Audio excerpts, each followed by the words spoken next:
ពិធីរាំលេងបិទមុខចាប់ផ្ដើមជាផ្លូវការហើយសូមរាំជាមួយដៃគូដែលអ្នកពេញចិត្ត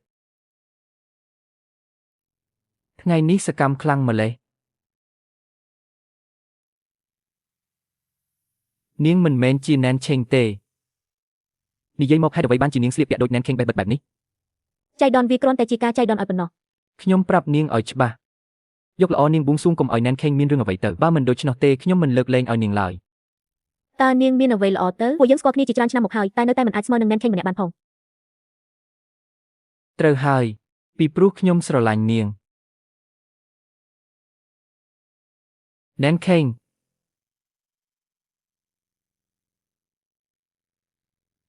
សុំទោសខ្ញុំមកយឺតហើយពិន្ទុពូក1ពិន្ទុរបស់អ្នកបានសន្សំដល់80ហើយនៅសល់តែ20ពិន្ទុទៀតប៉ុណ្ណោះគឺអាចត្រឡប់ទៅកាន់ពិភពពិតវិញបានហើយ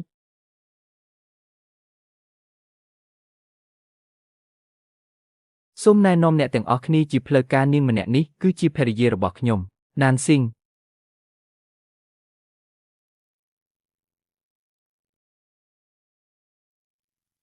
ជូជីងអានខ្ញុំដូចជាលងស្រឡាញ់បងបាត់ទៅហើយពិន្ទុបូក10នៅសល់10ពិន្ទុទៀតនឹងអាចត្រឡប់ទៅពិភពពិតវិញបានហើយ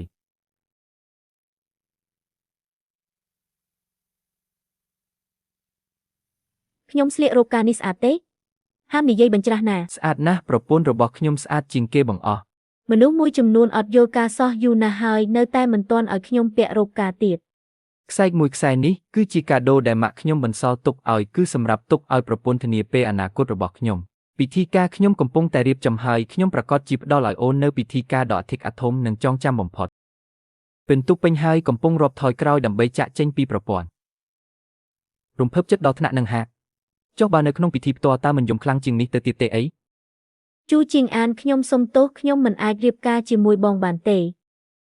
ភារកិច្ចយកឈ្នះចិត្តជើជីងអានត្រូវបានបញ្ចប់អ្នកផ្សេងណានស៊ីងអាចត្រឡប់ទៅកាន់ពិភពពិតវិញបានហើយជើជីងអានស្ដាប់ខ្ញុំណាអ្នកត្រូវតែញ៉ាំអាហារឲ្យបានល្អនិងគេងឲ្យបានស្កប់ស្កល់ប្រសិនបើអ្នកជួបមនុស្សដែលអ្នកស្រឡាញ់សូមភ្លេចខ្ញុំទៅណានស៊ីងនៅក្នុងពិភពលោកនេះតើនឹងមាននរណាម្នាក់ចងចាំខ្ញុំទេគ្មានទេជើជីងអាន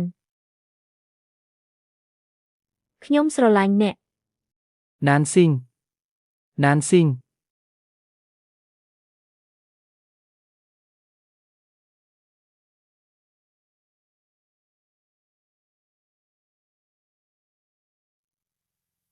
ជូជីងអានសុំទោសអ្នកត្រឡប់មកវិញហើយតើធ្វើដូចម្ដេចទើបអាចលុបការចងចាំនៅក្នុងប្រព័ន្ធបានផឹកអានឹងទៅ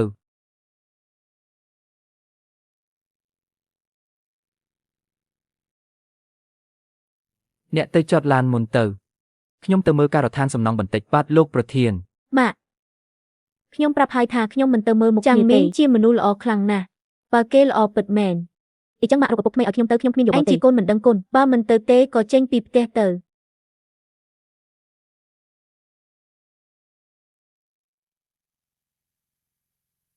ជូជីងអាន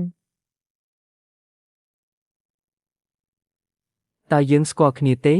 តាមខ្សែបន្ទាត់ពេលវេលានៃលំនេះឥឡូវនេះគាត់នៅមិនទាន់ស្គាល់ខ្ញុំទេ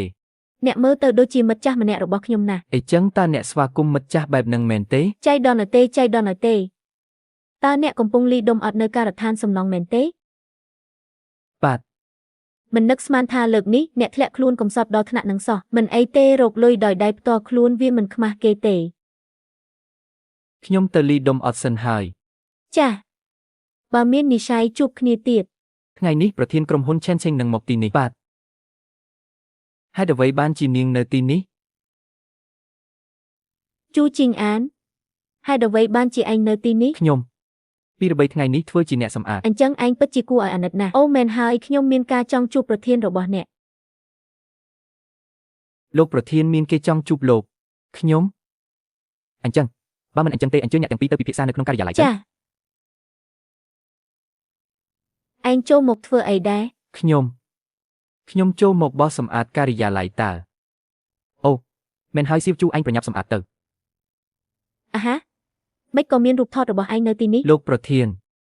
មិនខុសទេគឺដូចអ្វីដែលនាងគិតអញ្ចឹង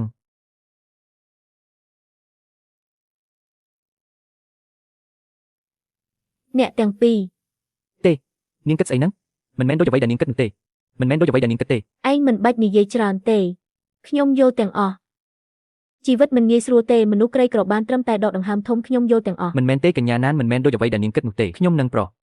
សៀវជូពួកយើងជាមនុស្សត្រឹមត្រូវពួកយើងមិនលេងរឿងបែបហ្នឹងទេ ប្រែថាគឺលោកប្រធានទេតើដែលលួចស្រឡាញ់គេតែម្ខាងមុខមាត់របស់ជូជីងអានពិតជាតាក់ទាញខ្លាំងណាស់ឯងកុំបារម្ភអីខ្ញុំយល់ហើយខ្ញុំធានាថានឹងមិនឲ្យឯងញើសពាក្យចាំអារ៉ាមណាមួយអំពីជីវិតឯកជនរបស់ឯងនៅខាងក្រៅឡើយ មើលថែខ្លួនផង មើលថែខ្លួនផង អូ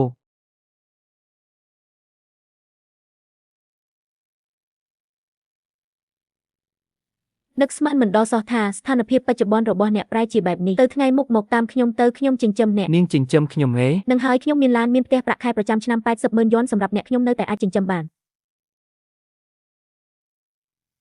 ពួកយើងគ្រាន់តែជាមនុស្សចម្លែកដែលធ្លាប់ជួបគ្នាតែពីរដងប៉ុណ្ណោះតើនាងប្រើឋានៈអ្វីមកនិយាយពាក្យទាំងនេះជាមួយខ្ញុំ ខ្ញុំឈ្មោះណានស៊ីងឆ្នាំនេះអាយុ25ឆ្នាំនៅលីវមិនទាន់រៀបការទេប្រសិនបើអ្នកព្រមពួកយើងសាកល្បងនៅជាមួយគ្នាទៅ តែខ្ញុំគ្រាន់តែជាបុគ្គលិកអនាម័យម្នាក់ មិនអីទេខ្ញុំមិនខ្វល់ឡើយ យោពមអីចឹងទៅថ្ងៃមុខខ្ញុំទៅតាមនាងហើយណាជំរាបសួរលោកពូអ្នកមីងខ្ញុំជាមិត្តប្រុសរបស់ណែនសេងឈ្មោះឆៅជេងយ៉ាង ឯងគឺជាអ្នកបោះសម្រាមដែលបោះសម្រាមនៅក្នុងក្រុមហ៊ុននោះមែនទេមើលទៅក្រីក្រលំបាកណាស់ណែនសេងតើកែវភ្នែកមើលមនុស្សរបស់ឯងយ៉ាងម៉េចហ្នឹងក៏ធម្មតាដែរប្រសើរជាងភ្នែកជ្រើសរើសប្តីរបស់ម៉ាក់ឆ្ងាយណាស់យ៉ាងហោចណាស់ក៏គេមិនជក់បារីមិនផឹកស្រាស្រវឹងហើយមិនវាយដំប្រពន្ធកូនដែរ ពិតមាត់ឯងទៅកំណាញ់មែនទាំងនេះជាទំនិញគ្មានម៉ាកយីហោស្អីគេហ្នឹងសំបីតែមើមឆៃថាវក៏ហ៊ានយកមកជូនដែរ គឺ ហើយខ្សែគុជខ្យងនេះទៀតប្រហែលជាទិញនៅផ្សារបោះដុំតម្លៃ30 យន់ទេដឹងនៅហ៊ានយកមកជូនម៉ាក់ខ្ញុំទៀត ពិតមែនហើយបើគ្មានលុយទេកុំទិញកាដូអីខ្ញុំពាក់ទៅខ្លាចអាឡែកស៊ីអញ្ចឹងមែនទេចុករវល់ស្របមាសរបស់ម៉ាក់ពាក់ច្រើនឆ្នាំមកហើយមិនដែលឃើញអាឡែកស៊ីផងហ្នឹងហើយឯងវិញសំបីតែយិនសិនក៏និយាយថាជាមើមឆៃថាវដែរតើចំណេះដឹងដែលរៀនមកយកទៅឲ្យឆ្កែស៊ីអស់ហើយមែនទេ ពិតមាត់ឯងទៅដើម្បីតែបរិះម្នាក់ហ៊ាននិយាយជាមួយឪពុកម្ដាយបែបហ្នឹងផងខ្ញុំគិតថាឯងចង់ត្រូវរំពាត់ហើយលោកពូមានរឿងអីនិយាយគ្នាល្អទៅបាទតើឯងជាស្អីគេហ្នឹង សូមជួយ like share និង follow page ម្នាក់មួយផងឬឲ្យជាថ្លៃទឹកតែដើម្បីឲ្យ admin មានកម្លាំងចិត្តធ្វើវីដេអូបន្តទៀត